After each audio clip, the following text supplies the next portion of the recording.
Mari kita lihat kitab Mazmur pasal 46. Mazmur pasal 46 ayat yang kedua mulai. Allah itu bagi kita tempat perlindungan dan kekuatan. Sebagai penolong dalam kesesakan sangat terbukti. Sebab itu kita tidak akan takut sekalipun bumi berubah, sekalipun gunung-gunung goncang di dalam laut, sekalipun ribut dan berbuih airnya, sekalipun gunung-gunung goyang oleh geloranya. Selah. Kota Allah kediaman yang maha tinggi disukakan oleh aliran-aliran sebuah sungai.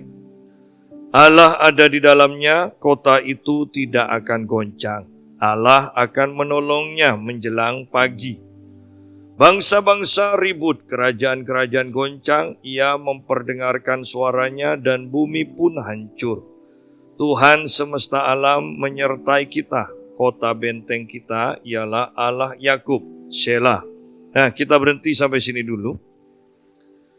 Saya beberapa kali sudah menyampaikan firman ini, tetapi saya ingin dan saya percaya Roh Kudus ingin kita ini dikuatkan kembali oleh firman-Nya, diingatkan supaya tidak takut, supaya tidak goyah menghadapi apapun yang akan kita hadapi di hari-hari ini dan hari-hari yang terakhir ini.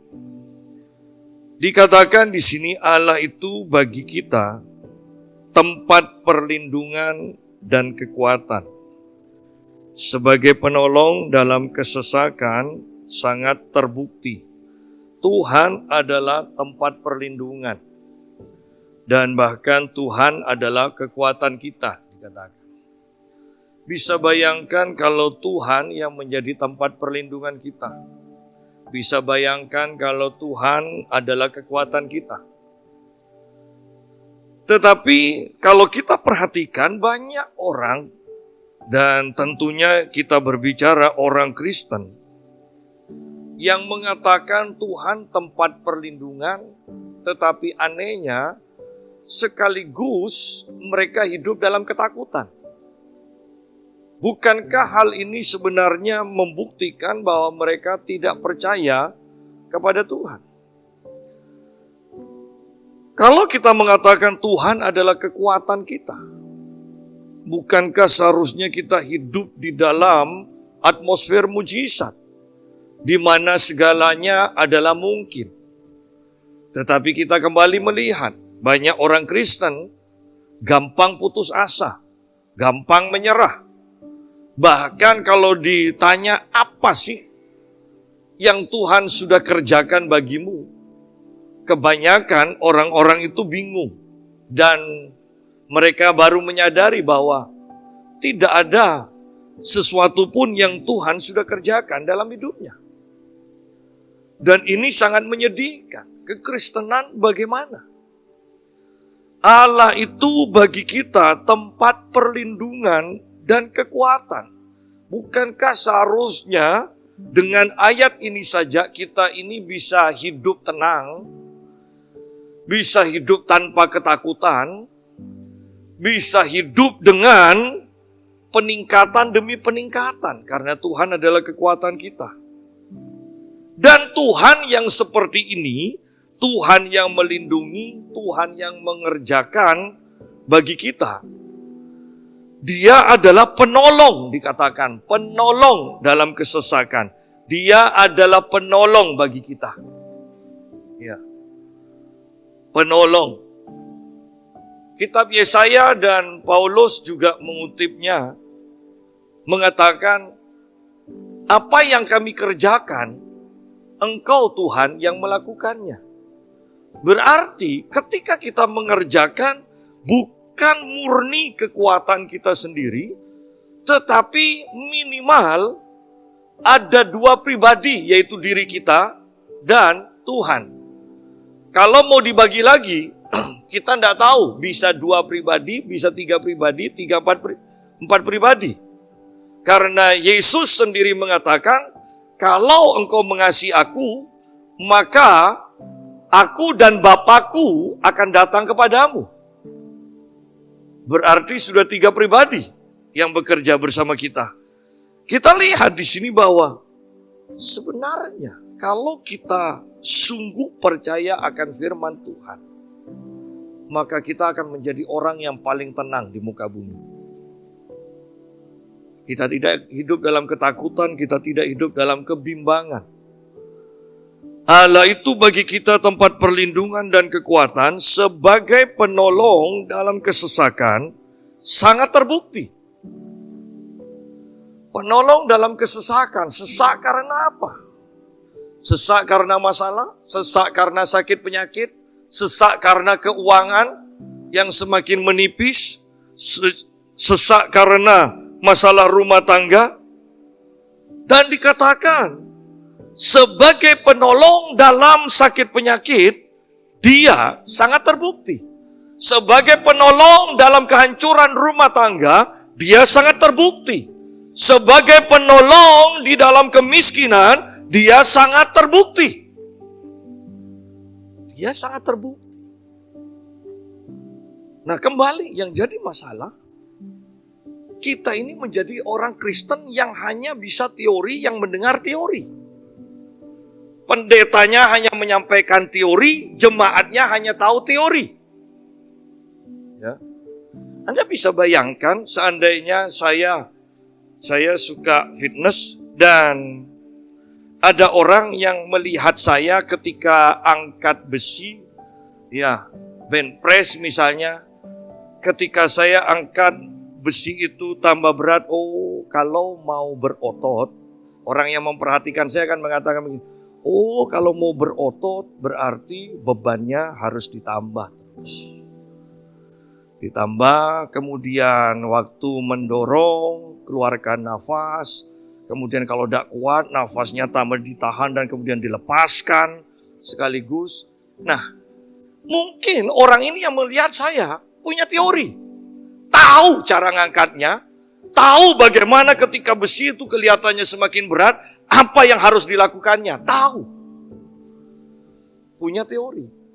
Tetapi apakah dia ketika melakukannya, dia bisa?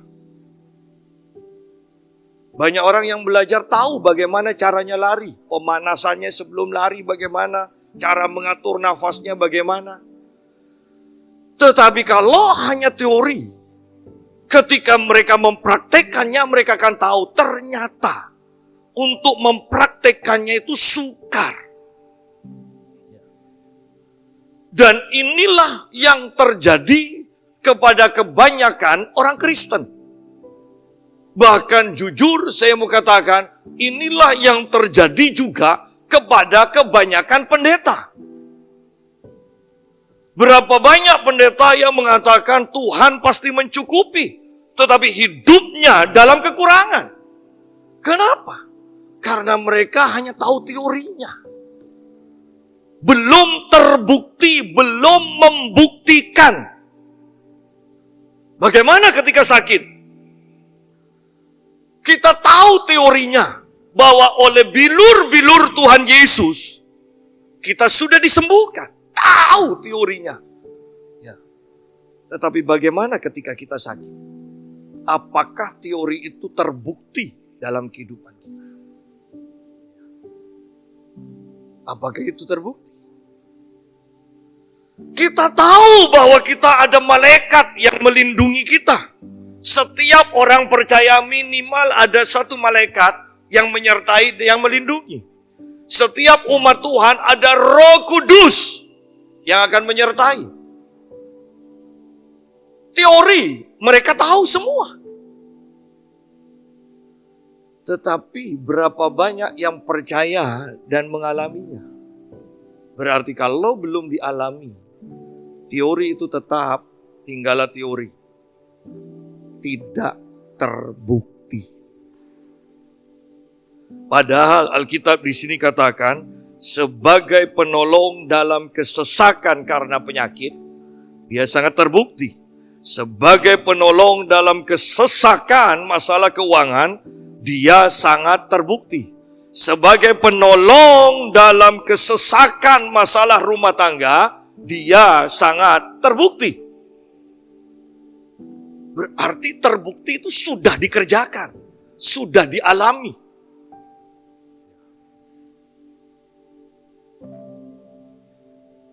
Alkitab, selama belum terbukti, maka ini tidak bisa dipercayai. Atau saya katakan, kita tidak bisa disebut orang yang sungguh-sungguh percaya. Karena Alkitab katakan juga, satu perkara itu akan dikatakan sah, benar, sungguh-sungguh nyata, kalau ada minimal 2 saksi. Dikatakan. Kalau kita tidak pernah mengalami, maka hal ini tidak sah bagi kita. Minimal kita harus punya pengalaman dengan Tuhan minimal 2 kali mujizat. Minimal. Baru kita bisa katakan, ya, Tuhan sungguh terbukti.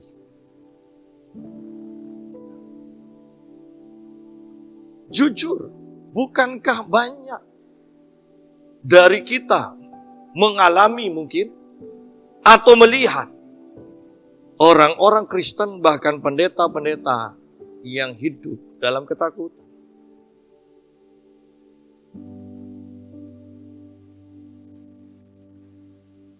Banyak pendeta, banyak anak-anak Tuhan yang mati dengan sakit penyakit. Sudahkah kita semua mendengar teriakan Yesus di atas kayu salib? Katakan, sudah selesai. Itu terus diperdengarkan oleh Tuhan kepada kita. Sudah selesai. Sudah selesai. Sebagai penolong dalam kesesakan, sangat terbukti. Sangat terbukti. Pemazmur mau menekankan, bukan hanya terbukti, sangat terbukti. Kalau kita sudah mengatakan sangat, berarti ini oleh pemazmur sudah sering kali dialami. Dan nyata dalam kehidupannya. Sehingga pemazmur berani mengatakan sangat terbukti. Dan kembali aneh, sudah dikatakan sangat terbukti, masih banyak dari kita yang tidak percaya.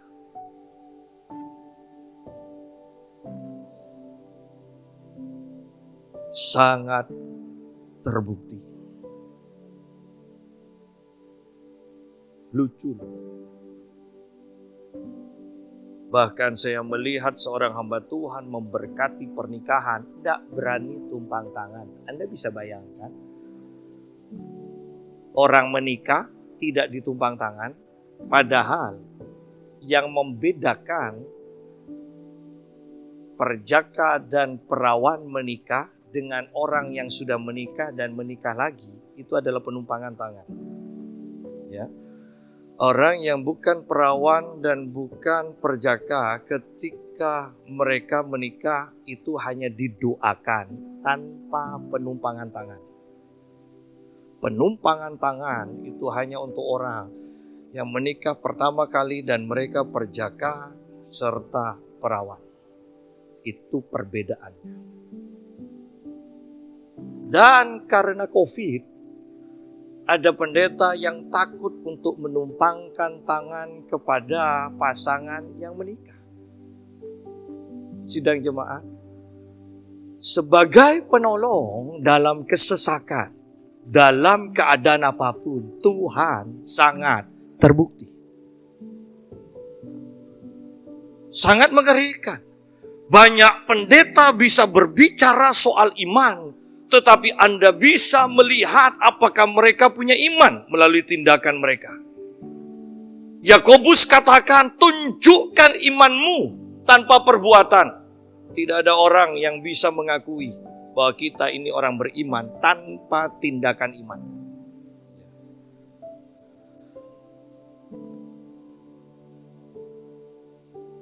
Sebagai penolong dalam kesesakan, sangat terbukti. Apakah Tuhan terbukti bagi kita? Kalau belum terbukti, Anda harus cari Tuhan sungguh-sungguh. Anda harus berdoa sungguh-sungguh. Sampai Tuhan membuktikan pribadinya dan karyanya dalam kehidupan kita. Ayat yang ketiga, sebab itu kita tidak akan takut bahwa orang yang sudah mengalami Tuhan dan sering membuktikan bahwa sebagai penolong dalam kesesakan Tuhan itu sangat terbukti. Ayat 3 di bawahnya mengatakan, sebab itu kita tidak akan takut. Nah, kenapa kita selalu takut? Karena kita tidak pernah membuktikan bahwa Tuhan hidup, Tuhan menolong kita, Tuhan berkarya atas hidup kita, Tuhan menyembuhkan kita.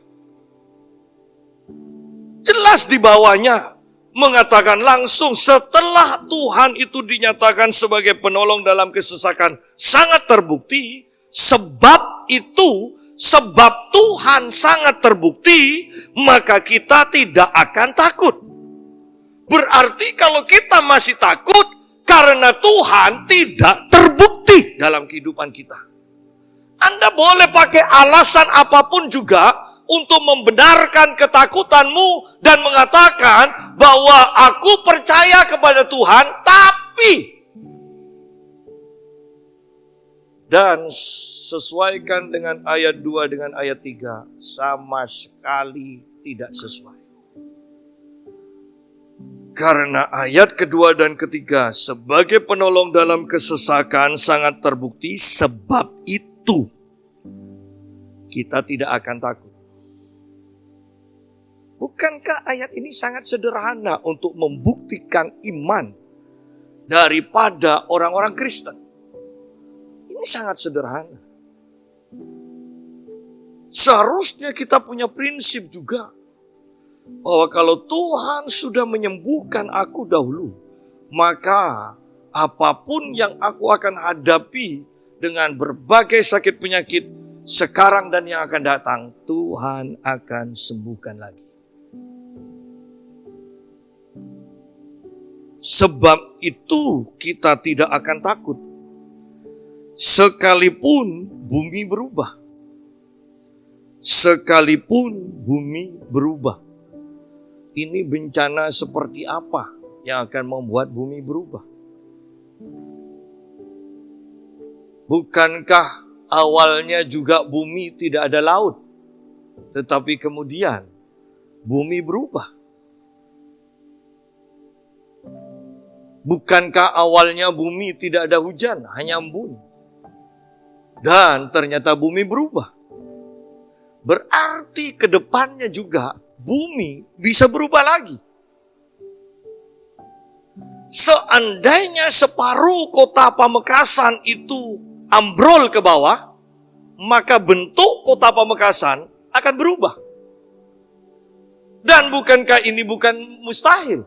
Bisa saja terjadi. Teori sudah berubah. Dulu ketika SD, SMP, bahkan SMA, saya diajar. Musim kemarau di Indonesia itu April sampai Oktober. Musim hujan, Oktober sampai April. Itu sudah diajari KO, kemarau April sampai Oktober. Ya kan? Hua, ya. Hujan itu Oktober sampai April. Suruh ngafalkan gitu. Sekarang tidak sesuai. Kenapa? Karena iklim, cuaca berubah. Apakah mustahil nanti di Eropa tidak ada salju, di Indonesia ada salju? Tidak mustahil. Karena Alkitab katakan bumi akan berubah. Bumi akan berubah. Sebab itu kita tidak akan takut sekalipun bumi berubah. Kalau bumi berubah, kalau Indonesia berubah, ada salju, pengeluaran lebih banyak. Biasanya beli singlet 30.000 dapat. Sekarang pakai jas, pakai apa ya kan? Jaket yang tebal berapa? Berubah. Anda mungkin tomat murah di sini sekarang. Seandainya salju, jangan macam-macam beli tomat. Ya kan?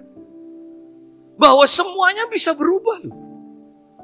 Dan ketika semuanya berubah, kalau Tuhan tidak terbukti dalam kehidupan kita, maka kita akan tergoncang. Pasti tergoncang.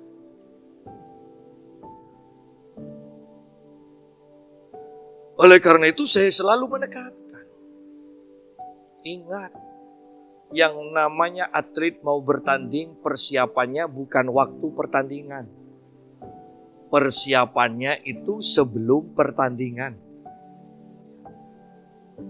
Ibadah itu latihan ibadah untuk mempersiapkan kita menghadapi apapun juga. Menghadapi perlombaan pertandingan iman. Itu gunanya latihan ibadah. Bukan pada waktu pertandingan perlombaan iman sudah dimulai, kita mau berlatih.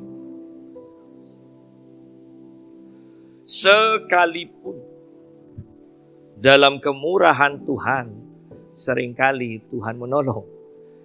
Tetapi kalau ada yang tidak perlu sampai nangis-nangis jungkir balik, kenapa kita harus memilih itu? Persiapkan diri kita sungguh-sungguh. Sebab itu kita tidak akan takut sekalipun bumi berubah.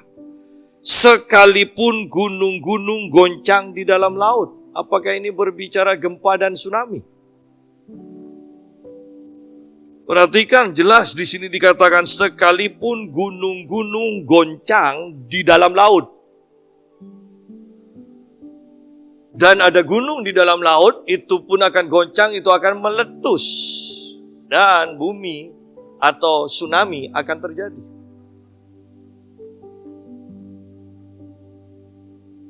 Dan ini yang kita hadapi. Sekalipun ribut dan berbuih airnya, sekalipun gunung-gunung goyang oleh geloranya. Apakah ini bisa kita sebut tsunami? Apakah ini bisa kita sebut badai? Tetapi yang pasti, ini akan menggoncangkan orang-orang yang mengalaminya. Dan tidak bisa tidak, kita hanya bisa mengandalkan Tuhan kalau sudah seperti ini. Anda mau mengandalkan pemerintah ketika Anda mengalami tsunami? Aparat pemerintahnya mungkin juga mengalami tsunami. Anda tidak bisa minta bantuan aparat pemerintah ketika badai itu menerpa satu kota. Hanya Tuhan yang selalu siap untuk mendengar teriakan minta tolong kita. Hanya Tuhan. Kalau kita telepon aparat pemerintah, mungkin dia kata akan jawab kita. Saya pun sedang alami ini. Tunggu ya. Jadi disinilah iman kita harus dibuktikan. Sebagai penolong dalam kesesakan sangat terbukti. Kota Allah, kediaman yang maha tinggi, disukakan oleh aliran-aliran sebuah sungai. Allah ada di dalamnya, kota itu tidak akan goncang. Perhatikan di sini, kota Allah tidak akan goncang. Yuk coba kita lihat, kota Allah ini tidak akan goncang. Sekalipun menghadapi tsunami segala macam. Hari Rabu kita sudah membahas di dalam 1 Korintus pasal yang ke-6.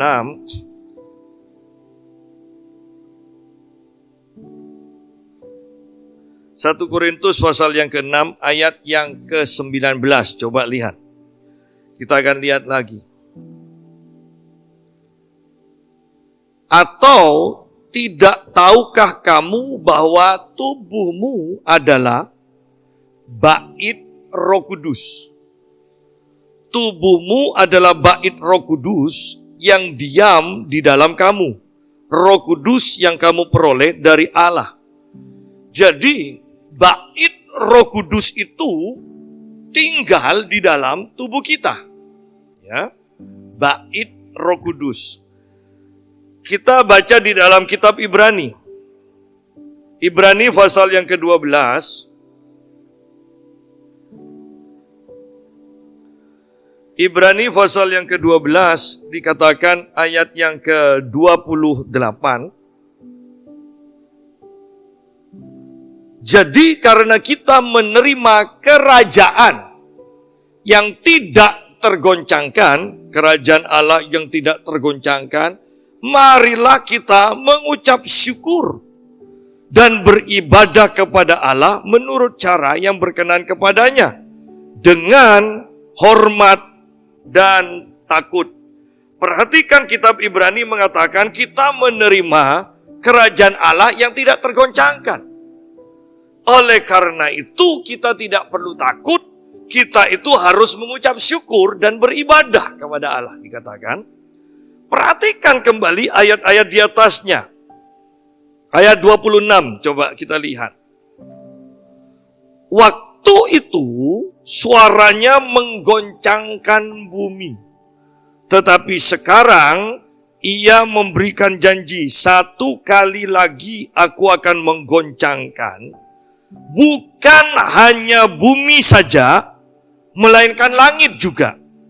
Ungkapan satu kali lagi menunjukkan kepada perubahan pada apa yang dapat digoncangkan.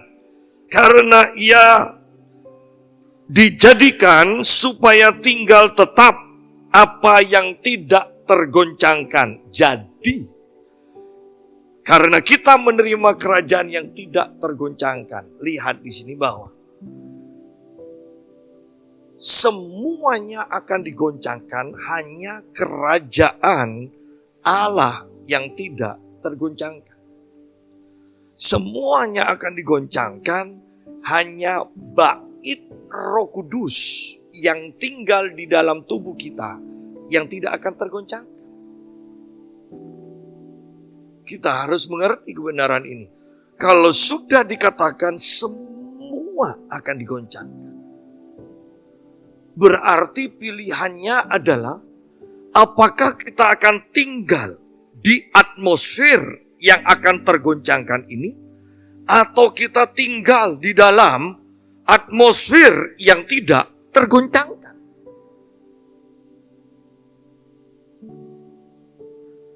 Jelas di sini dikatakan bahwa kita menerima kerajaan yang tidak tergoncangkan. Sedangkan di ayat yang lain, Tuhan mau menggoncangkan semua yang bisa digoncangkan. Kerajaan Allah tidak bisa digoncangkan. Jadi ketika Allah menggoncangkan semuanya, yang tersisa hanya kerajaan Allah ini. Kerajaan yang tidak tergoncangkan. Sehingga betapa pentingnya kita mengerti kebenaran ini. Ya, mungkin kita sekarang mengatakan, semuanya aman, saya tercukupi, tabungan saya banyak. Anda bisa bayangkan apapun bisa terjadi dengan ayat di sini, yang terangkum di ayat ini, semuanya akan tergoncangkan. Semuanya akan tergoncangkan.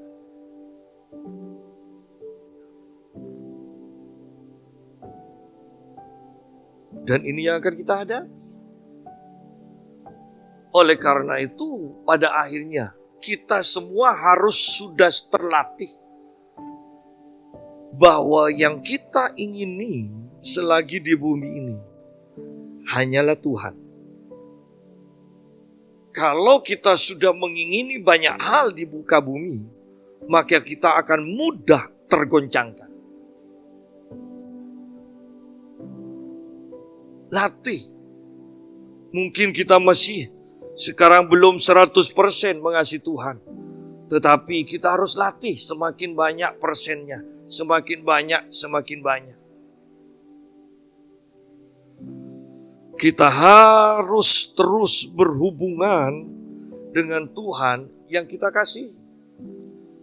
Karena tanpa hubungan, maka sekuat-kuatnya kasih itu pun akan luntur dan akan lenyap. Mari kembali kepada kitab Mazmur pasal 46 tadi.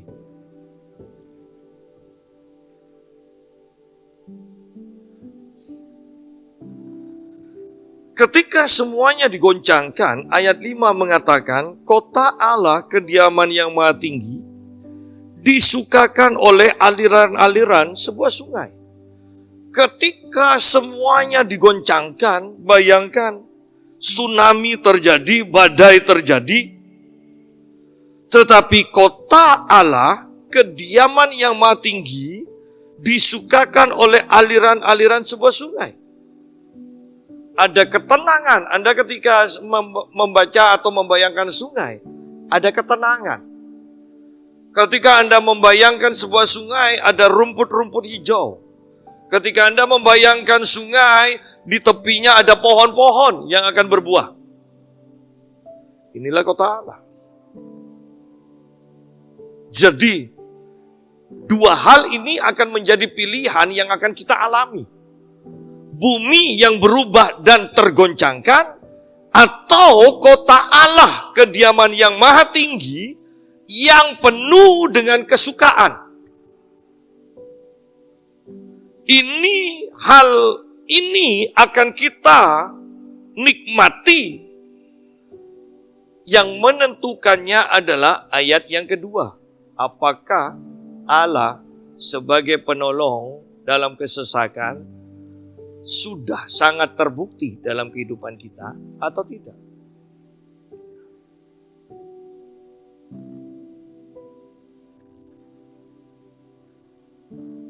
Ayat 6. Allah ada di dalamnya. Tubuhmu adalah bait Roh Kudus. Allah ada di dalam kita. Allah ada di dalamnya, di dalam kota Allah. Kota itu tidak akan goncang. Kalau kita perhatikan juga, di dalam kitab Korintus juga dikatakan, bahwa kita ini bait Roh Kudus, bahwa tubuh kita ini adalah juga Roh Allah tinggal di dalam kita. Jelas. Di dalam Korintus 2 ayat itu menguatkan kita, Allah tinggal di dalam kita. Ayat-ayat yang lain juga banyak yang menjelaskan Allah bersama kita, Allah di dalam kita. Jadi di sini kita mempunyai keyakinan bahwa ketika bumi berubah, ketika semuanya tergoncang, maka kita yang di dalam kita ada kota Allah tidak akan tergoncangkan. Miliki persekutuan yang kuat dengan Tuhan sehingga kita sungguh-sungguh tahu dan yakin bahwa Allah tinggal di dalam kita. Karena seringkali yang kita katakan adalah, ya namanya manusia banyak salahnya. Seringkali kita lebih sadar kedagingan kita daripada Allah yang tinggal di dalam kita. Allah ada di dalamnya, kota itu tidak akan goncang. Allah akan menolongnya menjelang pagi. Bukankah pagi hari itu sangat penting? Bahkan pertolongan Tuhan itu akan dinyatakan menjelang pagi. Sederhananya, di pagi hari. Di pagi hari. Berarti ketika pagi-pagi sekali pada waktu masih gelap kita berdoa, pertolongan Tuhan sudah dinyatakan untuk sepanjang hari itu. bahwa pertolongan Tuhan dimulai di alam roh dalam persekutuan kita, dimanifestasikan sepanjang hari ketika kita melangkah. Oleh karena itu di sini jelas dikatakan Allah akan menolongnya menjelang pagi. Apakah menjelang pagi kita menerima pertolongan Tuhan atau kita sedang tidur? Bahwa tanpa sadar sepertinya pertolongan itu Tuhan itu seperti paket. Menjelang pagi pada waktu kita berdoa, paket itu diberikan pada kita. Ketika kita melangkah sepanjang hari itu, paket itu kita buka, kita pakai satu persatu. Seperti itu. Jangan luangkan pagi harimu untuk sekedar tidur.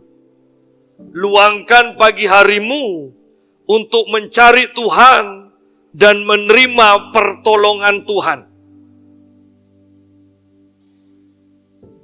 Karena kalau tidak, maka yang terjadi, ayat 7, bangsa-bangsa ribut. Bangsa-bangsa ribut. Kerajaan-kerajaan goncang. Tuhan memperdengarkan suaranya dan bumi pun hancur. Kalau sudah berhadapan dengan Tuhan, siapa yang kuat? Orang yang dikasihinya ketika mendengar suara Tuhan, begitu senang dan menerima pertolongan. Tetapi heran, suara Tuhan buat orang yang tidak mengenalnya merupakan penghakiman Tuhan. Di sini dikatakan Tuhan memperdengarkan suaranya dan bumi pun hancur. Bumi pun hancur. Ingat ketika Tuhan hadir berfirman kepada Musa di atas gunung. Gunung itu goncang. Setiap Tuhan berbicara, gunung itu goncang. Di satu sisi, umat Allah menerima firman di dalam dua loh batu itu. Di sisi yang lain, gunung itu goncang. Bisa bayangkan ketika gunung goncang, mungkin batu-batu pun runtuh. Oleh karena itu pada akhirnya bahkan suara Tuhan pun bagi orang yang mengasihi Dia merupakan kesukaan. Bagi orang yang tidak mengenal Dia, suara Tuhan merupakan penghakiman. Tuhan semesta alam menyertai kita. Kota benteng kita ialah Allah Yakub, Shelah. Tuhan semesta alam menyertai kita. Kalau Tuhan menyertai kita, maka kita akan dilindungi. Kota benteng kita ialah Allah Yakub, dikatakan.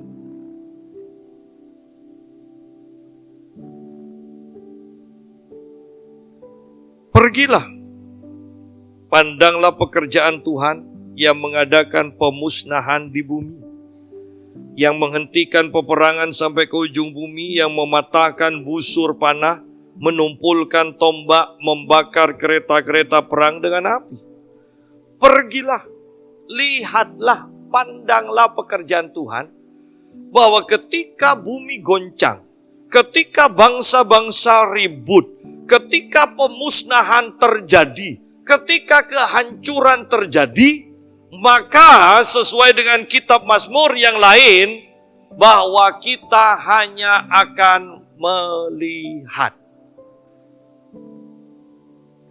Kita ada di dalam kota benteng Allah, di dalam perlindungan Allah.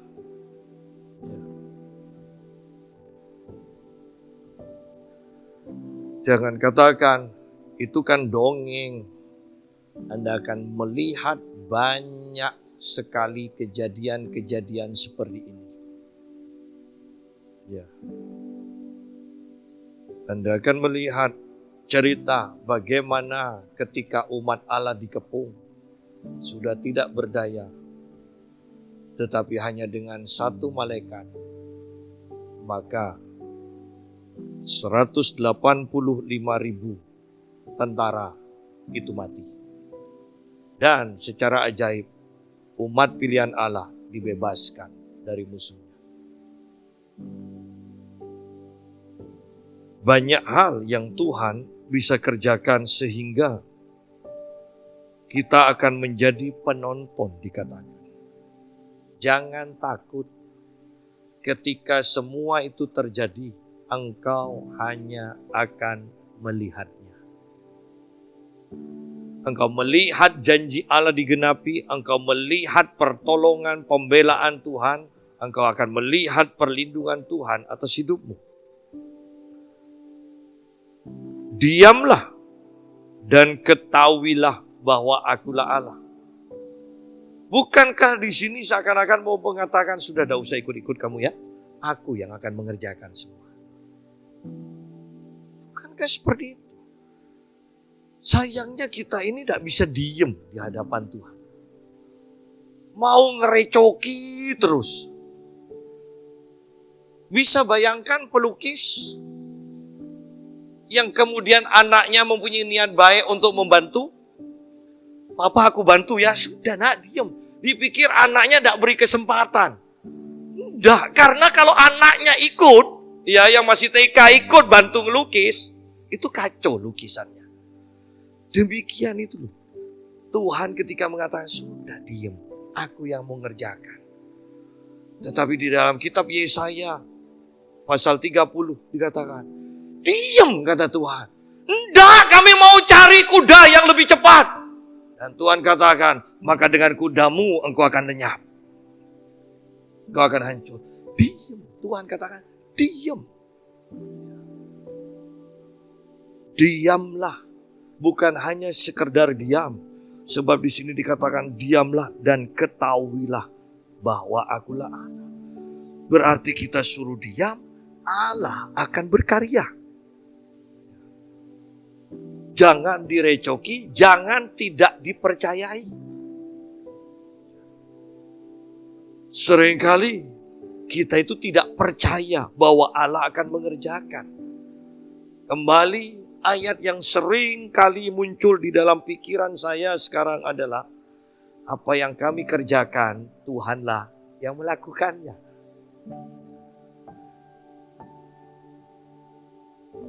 Sehingga ketika kita diam melihat Allah mengerjakannya, maka yang terjadi, Allah yang akan ditinggikan di antara bangsa-bangsa, ditinggikan di bumi. Kalau kita yang mengerjakannya, kita sombong. Ya, kita sombong. Oleh karena itu, bahkan Abraham pun, Sarah harus mandul terlebih dahulu. Sampai puluhan tahun, Abraham dan Sarah sudah pakai ramuan herbal segala macam. Sudah tidak mampu, malah tambah loyo. Dan ketika Abraham dan Sarah sudah diem kan? Diem itu walaupun di kamar saya yakin diem itu. Ya, sudah diem, maka Tuhan baru bertindak. Sehingga kemuliaan hanya menjadi milik Tuhan. Ketika kita terlatih dalam hal seperti ini, maka kejadian-kejadian selanjutnya akan membuat kita mudah memberikan kemuliaan kepada Tuhan. Diam. Aku yang akan mengerjakannya. Setelah itu, Tuhan dipermuliakan. Ada kejadian lagi. Sudah pernah lihat kan? Sekarang ayo engkau yang mengerjakan bersama aku. Tapi tetap posisi kita adalah akan memberikan kemuliaan kepada Tuhan. Sebab kita sudah belajar, kita tidak bisa apa-apa. Kita sekarang bisa karena dilatih dan dibantu oleh Tuhan. Kalau tidak, kita tetap tidak bisa apa-apa.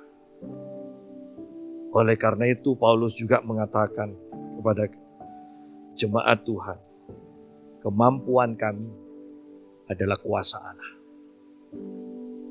Bukan karena kami berhikmat, tetapi karena kami percaya akan kuasa Allah. Tuhan semesta alam menyertai kita. Ayat ini diulang sampai 2 kali. Kota benteng kita ialah Allah Yakub, Selah. Ayat 8 dan ayat 12 sama. Berarti ini adalah pernyataan yang ditekankan yang harus kita perhatikan sungguh-sungguh. Dalam keadaan apapun juga, Allah menyertai kita.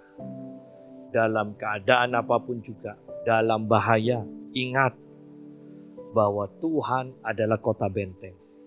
Itu tempat perlindungan yang bisa dipercaya.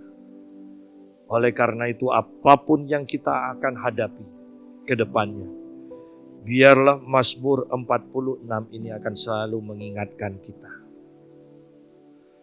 bahwa kalau dahulu Allah sudah sangat terbukti, maka Dia akan membuktikannya lagi dan lagi dan lagi. Kalau yang lain hidup dalam ketakutan, maka dikatakan sebab itu kita tidak akan takut. Tuhan memberkati.